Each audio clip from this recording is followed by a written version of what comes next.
C'est déjà fini. Bon, bref, on va remettre ça pour la deuxième partie parce qu'on est tenu par le temps. C'est l'heure de s'intéresser aux unes des journaux parus ce jour sur l'ensemble du réseau national. Et on va le faire grâce à Ghislain Pierre et Sono, qu'on ne tardera pas à apercevoir. Le temps, justement, de planter le décor avec cette, on va dire, cette pub, la page colorée, justement, pour faire un clin d'œil à nos annonceurs.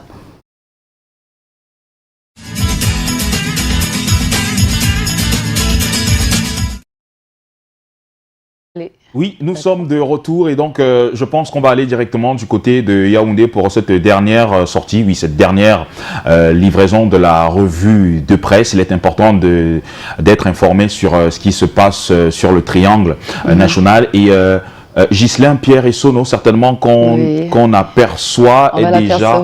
Ah, on va l'apercevoir. Il va pas tarder à se dessiner dans le viseur justement de Canal Matin. Le temps de rappeler le thème qui a sous-tendu justement la 55e célébration de la fête de la jeunesse. C'était donc hier 11 février 2021. C'était donc jeunesse, résilience, défis et opportunités en temps de Covid-19. Une célébration toute particulière. On va certainement y revenir à travers une des journaux publiés ce jour et rappeler que demain il y aura donc une manifestation, des jeunes, on va dire, c'est une association des jeunes patriotes du Cameroun. Oui, le temps de revenir sur cette information, on aperçoit Ghislain Pierre et Sono, autant mieux y aller directement pour la revue de presse. Bonjour Ghislain Pierre, bienvenue dans Canal Matin. Bonjour à vous Patricia, bonjour également à votre voisin du matin, j'ai nommé Fidjil. Je vous accueille à Yaoundé, le cœur enflammé de joie, en ce dernier rendez-vous de la semaine. En tout cas, nous sommes le 12 février de l'an de grâce, c'est-à-dire 2021, au lendemain de la célébration au Cameroun. Célébration, somme toute, pas particulière, à cause bien entendu de la pandémie, déjà classée comme étant la pandémie du siècle, c'est-à-dire la Covid-19. Nous sommes donc au lendemain du 11 février, qui est donc traditionnellement au Cameroun, la journée qui marque la célébration de la fête nationale de la jeunesse. Nous sommes le 12 février de l'an de grâce. Eh bien, ce jour n'étant pas férié au Cameroun, une façon d'interpeller les uns et les autres à pouvoir retourner à leurs activités professionnelles, que ce soit de nature publique ou privée. En tout cas, il y a le travail et l'école ce jour même. Alors que les travaux vont donc devoir se dérouler tel que cela se fait de manière traditionnelle. Il faut bien dire que la fête nationale de l'unité, la fête nationale de la jeunesse, c'était donc hier. Cameroun Tribune en parlait un peu plus tôt en montrant comment les jeunes allaient procéder à la célébration de cet autre rendez-vous sans festivité habituelle, c'est-à-dire sans défilé ou même sans ces soirées culturelles auxquelles on avait été habitué à la veille de la célébration de la fête nationale de la jeunesse. Juste des moments d'inspection au regroupement d'ailleurs réduit, un village de la jeunesse au monument de la réunification ici même à Yaoundé au Cameroun, autant qu'un parlement jeunesse. Et à l'occasion, quel que soit le bout par lequel on prend dans le 11 février, les jeunes sont en quête de travail et quand il y en a, en quête cette fois-là de salaire décent. En réalité, le journal de Paul Ngouaré qui est en kiosque ce vendredi prend acte de ce discours-là, du discours présidentiel, mais propose de mieux réaliser ces propos du président de la République Paul Biya qui appelle ses jeunes compatriotes à plus d'inventivité, de dynamisme et de mobilisation. C'est à ce titre et pas seulement qu'ils vont donc devoir apporter leur pierre à la matérialisation du Cameroun qui se veut émergent à l'horizon 2035, martèle ainsi la réalité de Paul Ngouaré qui dans sa livraison du jour. L'Indépendant est également en kiosque. Le journal retient pour sa part que la posture présidentielle à l'occasion de ce discours prononcé le 10 février dernier signifie plus de prise en compte de leur catégorie dans le choix des personnels politiques au Cameroun. Ce n'est pas assez. Jusqu'ici, les heures, jours et mois à venir devrait donc marquer une plus grande transition générationnelle, croit savoir le journal L'Indépendant tout aussi en kiosque ce jour. D'ailleurs, celui-ci donne la parole à Jean-Pierre Amougou-Belinga, c'est le PDG du groupe L'Anecdote. Au pied de une de ce journal ce matin, il s'approprie le discours du chef de l'État camerounais et demande à son tour à la jeunesse d'être apôtre de la paix et de l'unité, qui ont quelque peu été en souffrance ces temps derniers à cause de ces activités épistolaires dans les réseaux sociaux. C'est donc l'appel de Jean-Pierre Amougou-Belinga. Le quotidien considère quant à lui que le discours du 10 février dernier rentre dans l'histoire des discours présidentiels à la jeunesse, à l'analyse. Le journal trouve didactique le président de la République Paul Biya qui aura insisté sur l'intelligentsia comme modèle de réussite sociale. Cela n'a pas été toujours le cas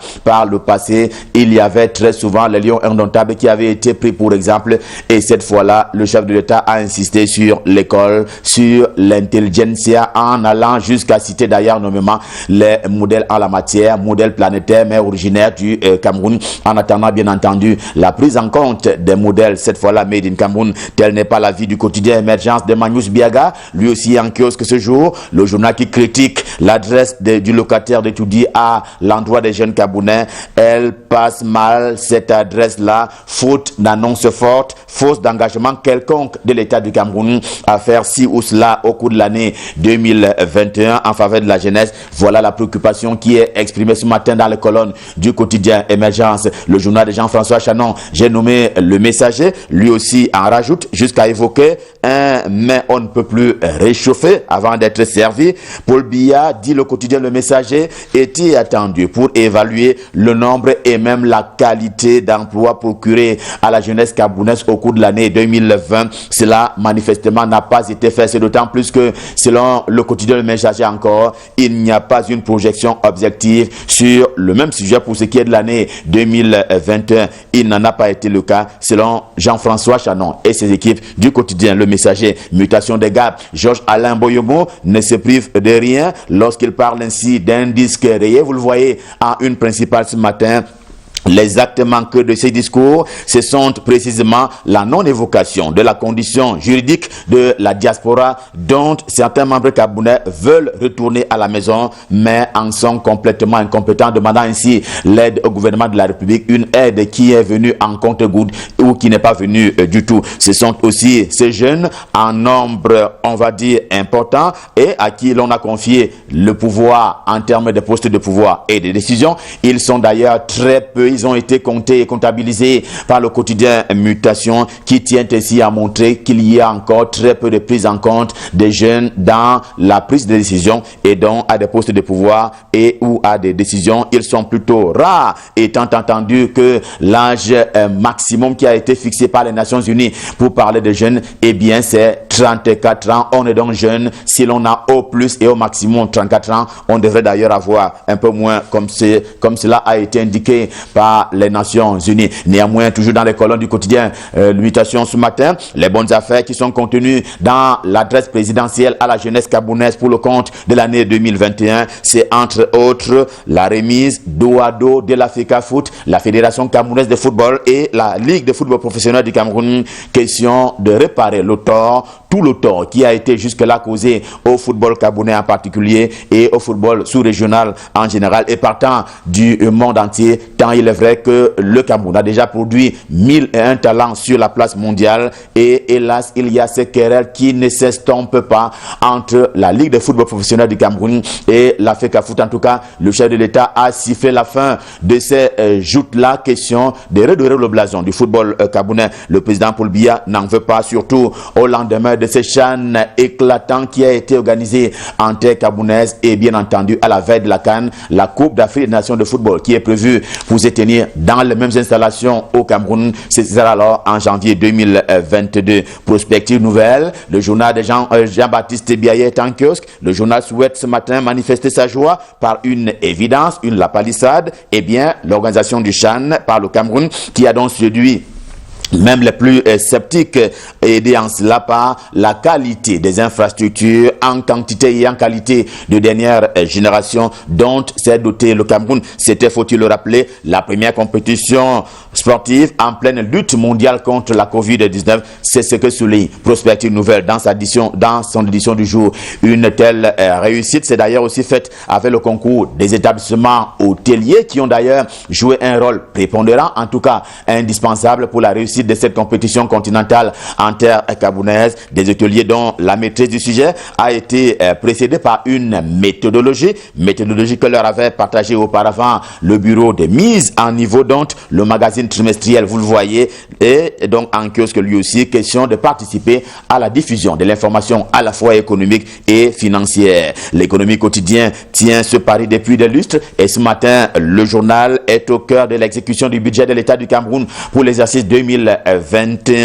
Et bien, pour les infrastructures, apprend-on des colonnes de ce journal, y compris routières, et bien, ou encore la lutte contre la Covid-19, il y a lieu de savoir quelle sera la contribution des titres titre public, c'est un peu l'exercice auquel s'est livré l'économie quotidienne dans sa livraison du jour. Le financier d'Afrique est également en kiosque ce vendredi, y étant en empreinte au ministre LPM, lui promotorisé en charge des finances, pour préciser que ce sont 350 milliards de francs CFA qui sont escomptés des titres publics pour le financement des projets de développement dans le cadre de l'exécution du budget de l'État du Cameroun, exercice 2021, exercice déjà d'ailleurs en cours puisque nous sommes pratiquement à 1 mois et demi après le début de l'année en cours. Europe Plus, au contraire, trouve à redire sur la vitesse en termes d'exécution du dit budget 2021. Déjà 1 mois et demi écoulé et très peu d'engagements ont été observés du côté du ministère des Finances. Le journal de MMM, Michel Michaud-Moussala, veut une accélération des procédures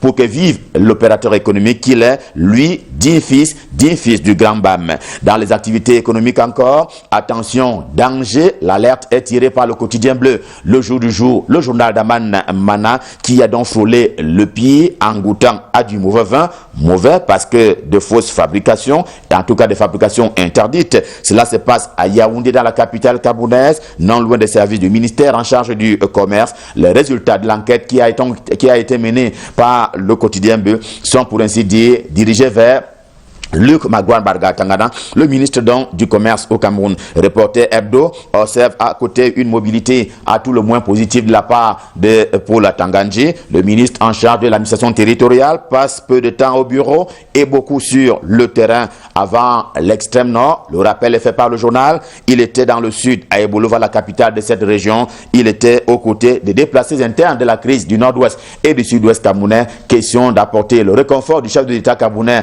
pour le compte de ces déplacés internes, mais aussi il était à Sud et Veya. Nous sommes cette fois-là dans l'arrondissement de Meyomessala, dans le département de Djaïlobo, toujours dans la région du sud de Cameroun. Des Guardian Post, quotidien camerounais d'expression anglaise au siège imposant à Yaoundé, c'est pouvoir compter sur un certain nombre d'informations fiables pour suivre sans rupture le dossier de la gestion successorale de Chief Moukete. En tout cas, la bataille entre frères s'active davantage. Prince et Soukandoki ne s'entendent pas avec Fon Victor Moukete 3. La pomme de discorde, c'est bien entendu la gestion de l'héritage. Tout cela va d'ailleurs se transporter, si l'on s'en tient aux équipes du quotidien des Guardian Post, tout cela va donc se déporter au niveau des tribunaux compétents en la matière. À l'Assemblée nationale, la chambre basse du Parlement camerounais, on attribue la convocation un peu trop matinale de la session parlementaire du mois de mars au président Kavaye Gedjibril. L'enquête a été menée pour cela par le journal Repère de Feu Richard Tounaombe.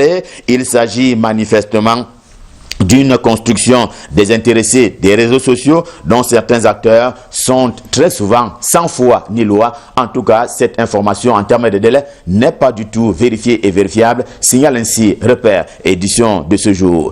Revue de presse Made in Cameroun, rendez-vous de ce vendredi Top Fin, en indiquant bien entendu que la presse nationale va se déporter ce jour même du côté de Bafoussam à l'occasion des awards de West Eco qui sont ainsi organisés à l'adresse et au bénéfice de toutes les personnalités ayant marqué l'année 2020 au Cameroun. Revue de presse, disais-je tantôt, Stop Fin, le cœur enflammé de joie. Dernier rendez-vous de la semaine. Le prochain, c'est lundi prochain quand il sera 7h. Et nous serons là dans les mêmes dispositions et même prédispositions. Question de vous servir. Je vous souhaite par anticipation un excellent week-end. Le temps de retourner du côté de Douala pour retrouver nos bien-aimés et bien-heureux, c'est-à-dire Fidjil et Patricia, pour la suite et la fin de Canal Matin. Je leur repasse le pouvoir. C'est à vous Fidjil, c'est à vous Patricia, c'est à vous Douala. Merci donc pour la passation de pouvoir. On note aussi, merci donc pour dans les articles à lire et à faire lire des faux vins fabriqués à Yaoundé dont on a vu les images faire le... Il est paru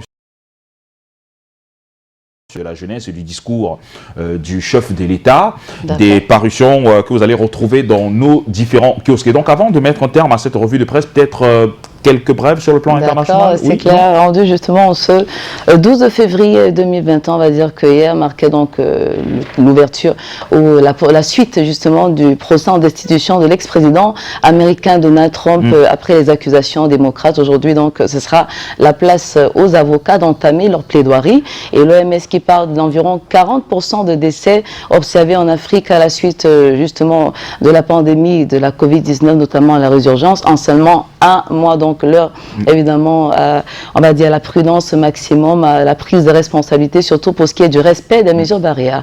Aujourd'hui on va rappeler qu'il y a pas mal d'histoires, pas mal d'événements qui marquaient l'histoire un certain 12 février, on va y revenir. Oui, on va y revenir naturellement après avoir fait un clin d'œil à nos différents partenaires, mais n'oubliez pas qu'aujourd'hui c'est pas férié, il y a travail, donc pour ceux qui sont encore chez eux, vous pouvez encore vous rattraper.